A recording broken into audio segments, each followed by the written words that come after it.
Bonjour, bienvenue dans ma librairie. Nous sommes à Montréal le 8 août 2016. Mon nom est Bruno Lalonde. Aujourd'hui, je vais vous montrer quelque chose.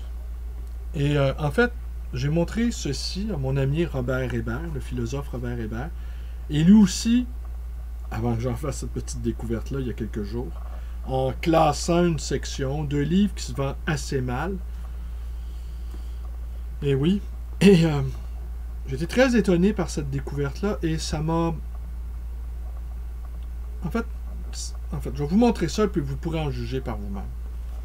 Alors, sans doute, il y a des experts du cinéaste Chris Marker, à qui on doit la jeter, entre autres. Cinéaste très important, ou cette fameuse entrevue avec Costariadis. Alors, je vous montre deux exemplaires. Le premier, J. Rodoux par lui-même. Images et textes présentés par Christian Marker. Une réédition, 1968. Giraudoux par lui-même, toujours dans la collection des écrivains de toujours.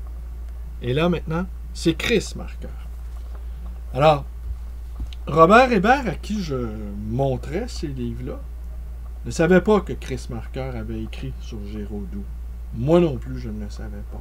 On a été très étonnés. D'autant plus étonnés que Robert me confiait, en fait, on se confiait mutuellement puisque nous partageons le même sentiment. Nous n'avons jamais lu Giraudoux et nous n'avons jamais eu envie de le lire non plus. Robert, c'est comme à nouilles. Alors moi, je pense qu'il y a des noms comme ça qui occupent une place dans le corpus littéraire, pour parler savamment. Mais leur place est telle que la poussière s'accumule sur eux et qu'on n'a pas envie de les déplacer. On n'a pas envie de vérifier si on a raison ou tort d'avoir des préjugés. On a des préjugés, on les conserve, on peut les conserver très longtemps. Dans le cas de Giraudoux, pour ma part, ça fait plus de 40 ans que j'ai jamais eu envie de le lire. Mais cette affaire-là de Chris Marker, ça donne un coup. Alors Robert, à qui je présentais les deux versions, me faisait remarquer que d'abord, l'introduction de l'édition récente est beaucoup plus longue, mais plus est encore, l'iconographie n'est pas la même. Et je vais vous montrer deux images. Vous voyez, je ne sais pas si on les voit bien. Ça, c'est une image qu'on ne retrouve pas dans la première édition. Et c'est très marquérien. Vous voyez? Je vais vous en montrer une autre. On sait que Marker était également un auteur. Une autre ici.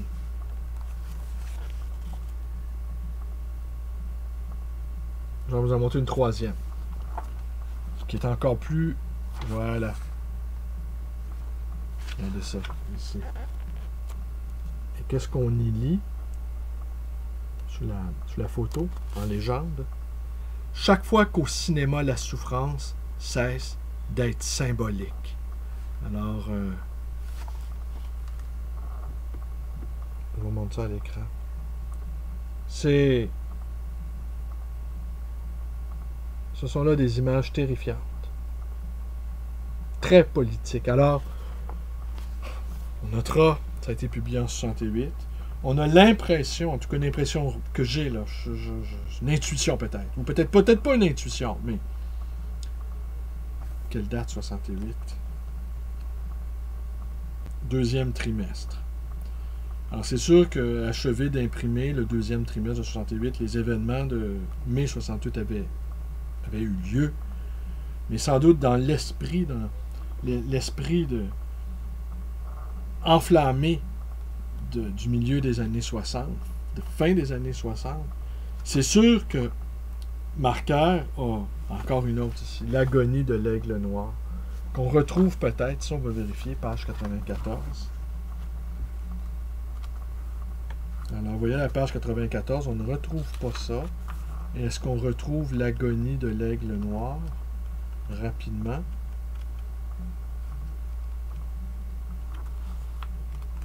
À vue d'œil, eh bien non. Et je constate aussi que les 4 images que je vous ai montrées ne se retrouvent pas dans l'édition de 1952. Alors, en amateur de situationnistes, Marker connaissait bien les situationnistes, il a glissé dans l'édition de 68 des images révolutionnaires. Alors, c'est comme s'il avait tenté, je ne sais si il a tenté de dégiroudifier, qu'il a tenté, comme un cheval de Troie, de faire entrer des images révolutionnaires dans un auteur qui ne nous semble pas l'être. Encore là, comme je vous dis, j'ai des préjugés, je ne l'ai jamais lu, j'en reviens pas. Ici, ce qu'on retrouve ici, encore, je vous remonte cette image-là, je n'en reviens tout simplement pas. Chaque chose retrouve son visage d'idée.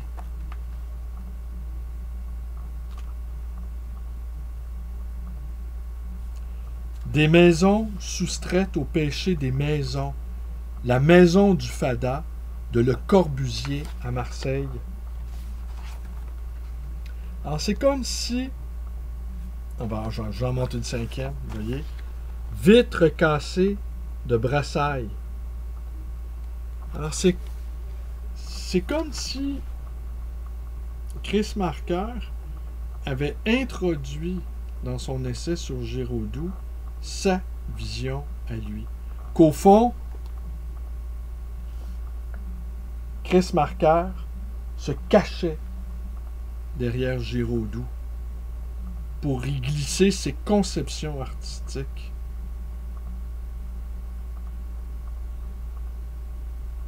Il cite Sartre, ici, est-ce qu'on retrouve la citation de Sartre? On va aller voir la page 24.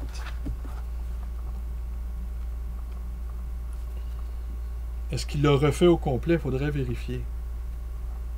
Oui, non. À la page 24, on retrouve exactement la même citation. « La charité est une bonne chose, en ce qu'elle comble ces espaces infinis qui commencent à 1 mètre de vous. La distance de la lampe, par exemple, de la chaise, des objets, du monde.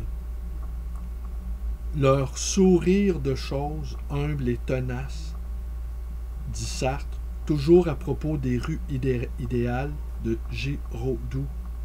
Il est certain que nous sommes perdus, cernés, trahis par les choses, si nous ne jetons pas entre elles et nous cet amour du monde, cette tendresse pour la création dans ses cristaux les plus dérisoires, qui est le moteur de la charité chrétienne. Et la forme littéraire de cette charité aura tendance à être un équivalent laïque de la litanie, l'énumération. Les grands amoureux du monde, Whitman, Neruda, y recourent volontiers. L'amour lui-même en fait la base de son langage, la simple nomenclature anatomique se haussant parfois jusqu'à l'image. Cantique des cantiques ou blason de Marot. Giraudoux énumère beaucoup. Il n'oublie rien. Il fait un sort à chaque caillou, à chaque arbre. J'ai mis M. Marcel Azet qui n'y comprend rien. J'aime au contraire que Claude Edmond manie le pouvoir d'écrire. Ce livre-là est magnifique de Claude Edmond Magny. Le reproche de Jean-Paul ramassa dans la campagne autour de Beyrouth tous les objets abandonnés, vieux clous, bouts de ficelle inutilisables, fer de pioche cassé, et les entassant dans un grand coffre à bois. Ben voilà.